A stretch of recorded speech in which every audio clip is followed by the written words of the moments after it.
let's begin. Right.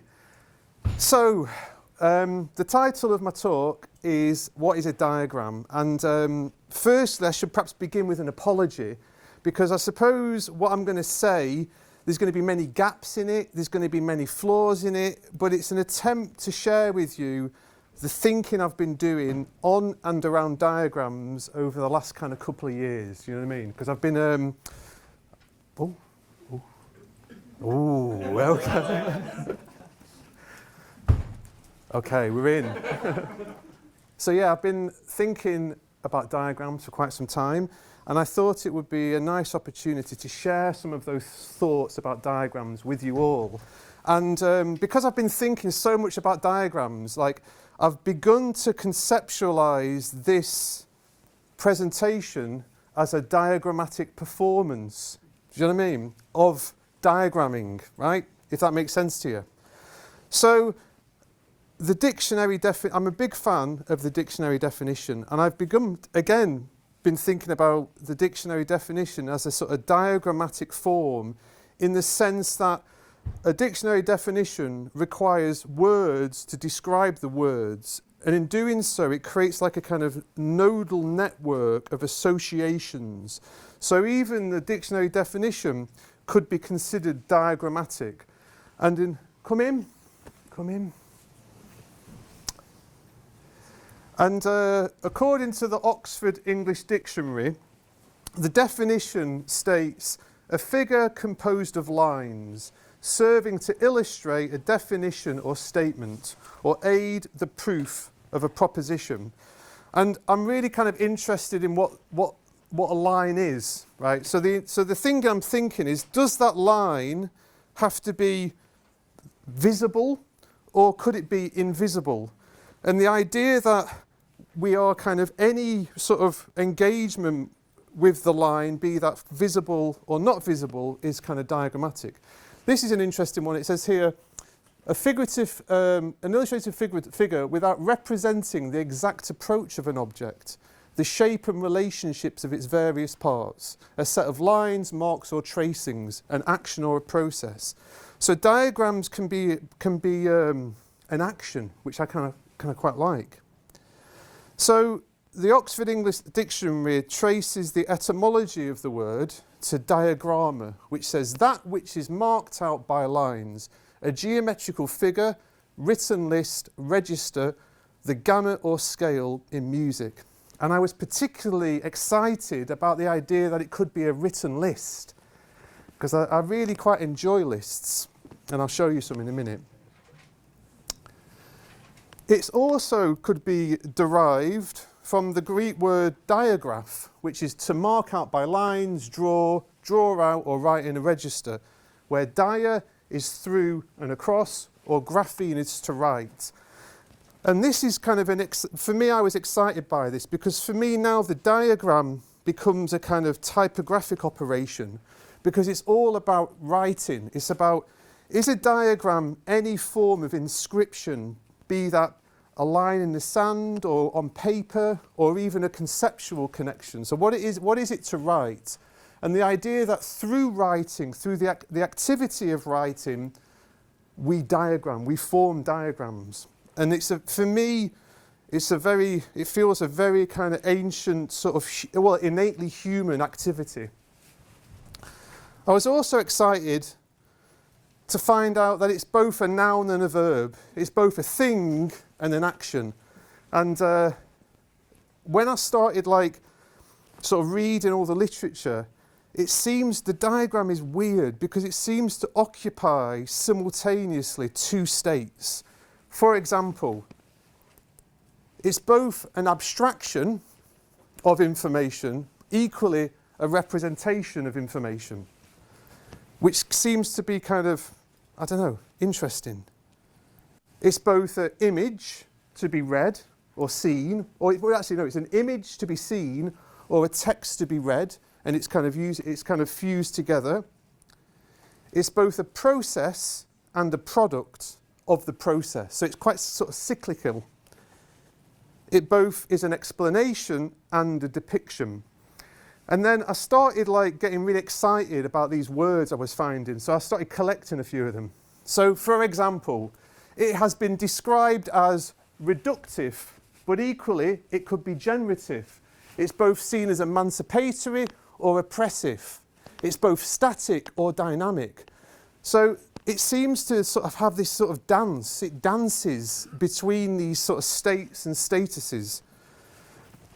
And then I found this, there's a guy, an architectural historian called Anthony Wilder, and he basically says that the diagram is both the instrument of thought and its mirror. And I was like, that's good. That's like I thought that was quite a poetic kind of description. And like architects have written quite extensively about diagrams. And I was reading this one here, this guy called Mark Garcia, right? So he basically says that the diagram overlaps such diverse entities as sketches, charts, symbols, icons, tables. It's such a broad term, right? And he goes on to say there's a problem with that. It's too broad. If you've got this broad definition, it begins to dilute meaning. It eventually decomposes and collapses into even more unhelpful and vague concepts such as system, schema, space, structure, simulation, process, pattern. But I'm like, I like those words. For me, they're good words, right?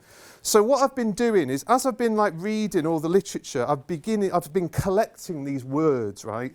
And I've been writing a list, and I'd like to share you the list, right? This is the list. And it's an incomplete index of vague concepts relating to diagrams. And so far, I've got 166. And I was like, they're good words, right? They're good words, and in my opinion, they're good words. And what I've done is I've just laid it out alphabetically. You've got things like machine. It's like, oh, that's quite a nice word. Possibility, yeah, the possibility of the diagram. The idea of stable or standards or strategy. So I was like, oh, these are really, really good words. So the earlier definition says that this list is a diagram. It has diagrammatic opportunity. So then I thought to myself, right, to actually perform a diagrammatic operation on it, I need to begin to connect it. So the first activity I did like a kind of, I tried to sort of do a thematic analysis where I got all these words and I clustered them under these various themes. And the themes that I arrived at were as follows. The first one is about conceptual and epistemic structures, so how ideas, theories and systems of knowledge are formed. Then we've got a whole thing about representation and communication systems, so how ideas are depicted, described or visualised. Excuse the spelling mistake. Then we've got design, form and composition, process, practice and materialisation, systems, relations and organisation, and this one, which I got really interested in, the social, political and ethical considerations of the diagram. So as I did this, I thought, oh, this is like an interesting attempt to sort of like understand it. But then I thought to myself, there's a limitation to the table because we're not kind of occupying the relatedness. So I then thought to myself, if I was a coder, I wish I was a really good coder and I could start to do more of a kind of like sort of network map, finding the connections. So this is a very, very crude attempt, and I apologise to share this with you, but I was using a bit of ChatGPT and PS5GS, and I then wanted to begin to further map it. And I thought, oh, if I could code this, it'd be really good if there's more. I mean, these aren't all the words, but you could begin to describe the kind of the domain, the idea space of what a diagram is through this kind of nodal network. And I got quite excited about that. Anyway, so another form of diagram is how do we actually like kind of visualize it? How is it configured? How do we kind of like present the information on the pictorial plane? So let's take a moment. Just talking so fast. Okay. So thinking about the diagram in relation to sort of typography, in terms of form, in terms of how it's operating, there's quite a wonderful two really interesting humans I've been really into. The first guy is called Clive Richards, who wrote a PhD in 1983 called Diagrammatics. It's very, very good. You can get it online as a PDF. Interestingly, his external examiner was Michael Twyman, which is kind of interesting. So that's an interesting one. And this guy called Yuri Engelhard, he's very good. And they're doing loads of stuff trying to kind of attempt to kind of rationalize how diagrams work. So they say a diagram is a configuration of graphic components that express meaning by way of graphic relationship between those components. So how these elements and articles and kind of shapes form meaning, right? And it's been completely, there's so much sort of theory on it. And again, I feel like I should nod to Michael Twyman because of, I don't know why, but I felt he's sort of deserving of a mention. And he did this paper called A Schema for the Study of Graphic Language in '79. And it was an attempt to arrive at a kind of method of describing graphic language. And in it, he posited, you've got your methods of configuration, which is at the top, and your mode of symbolization. And in the paper, he begins to categorize and classify different bits of graphic language within this matrix. It's kind of worth having a look at. And Ken Garland's, I mean, loads of people have looked at this, what diagrams are. And I became very excited about this book by a French gentleman, equally in '83. It seems to be quite an interesting year for this kind of stuff. So he basically talks about the three functions of graphic representation is to record, process, and transmit information. And he refers to the diagram, the network, and the map as a form of technology. And I was quite excited about that. And he talks about the way in which graphic representation functions is under the following criteria. You've got these things called visual variables. So in the center, you've got a two-dimensional pictorial plane.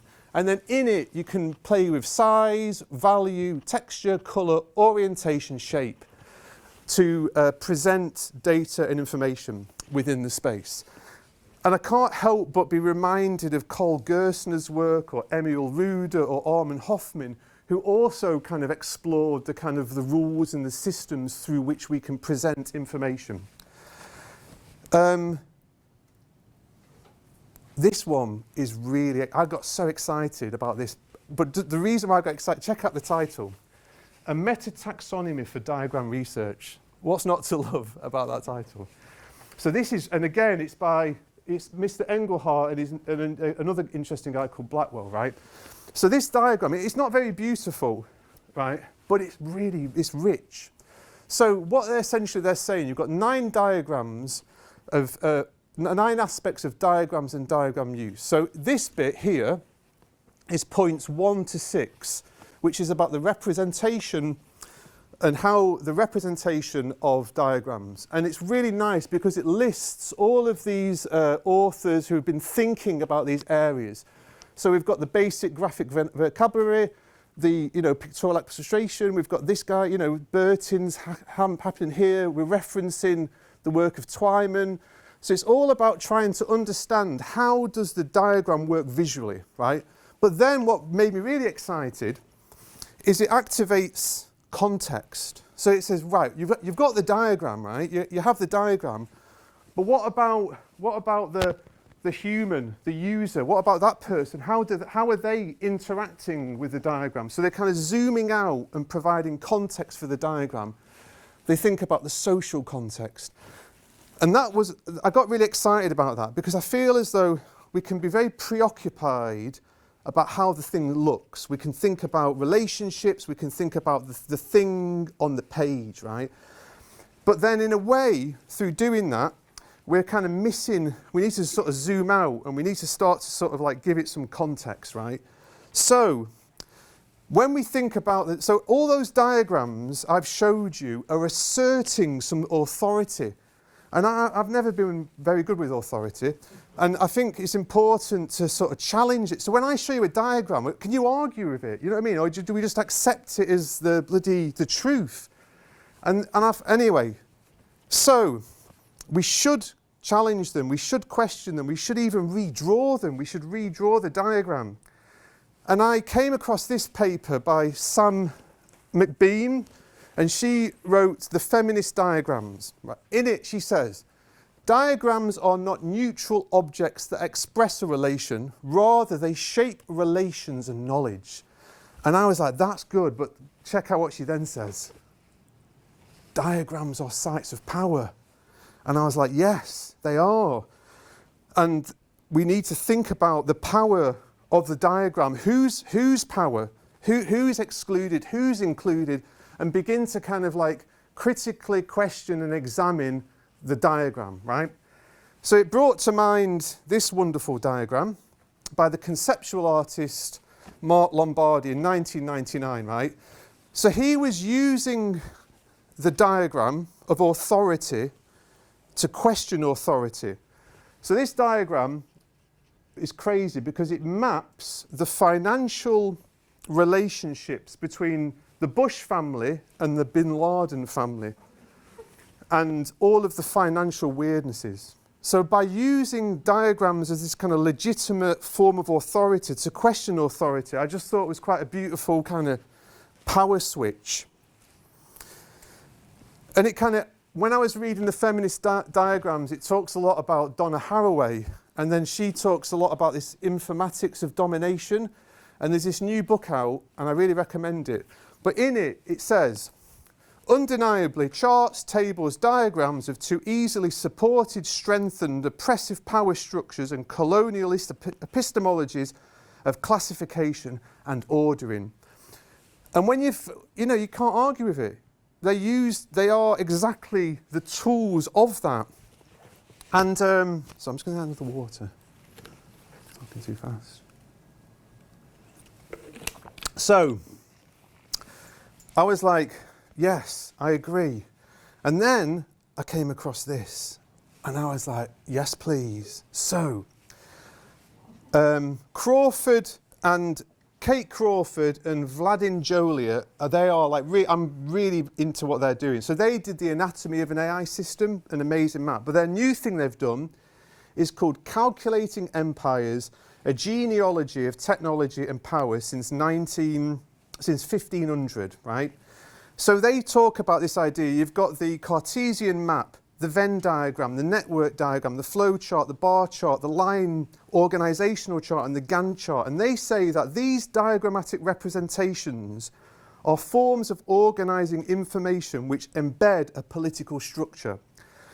So what they've done is they've created this, let's get to this amazing. So this is, I really, really, really recommend you check out this website because it's so rich to spend some time with, but it's this kind of like epic website that they've organized it through the following things. So they've basically said that you've got communication and computation, control and classification.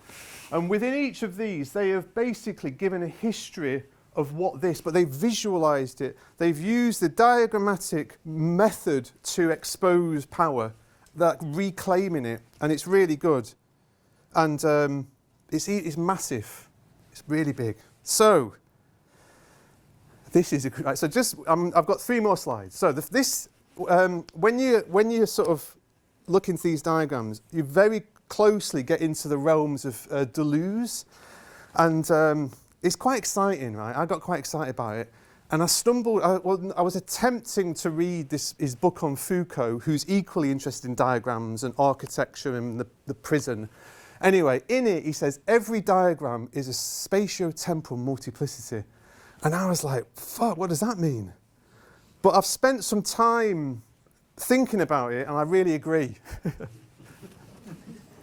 So, the diagram is a question. So it began with, what is a diagram, right? And as I've done this, the question that I think is better is, what is not a diagram?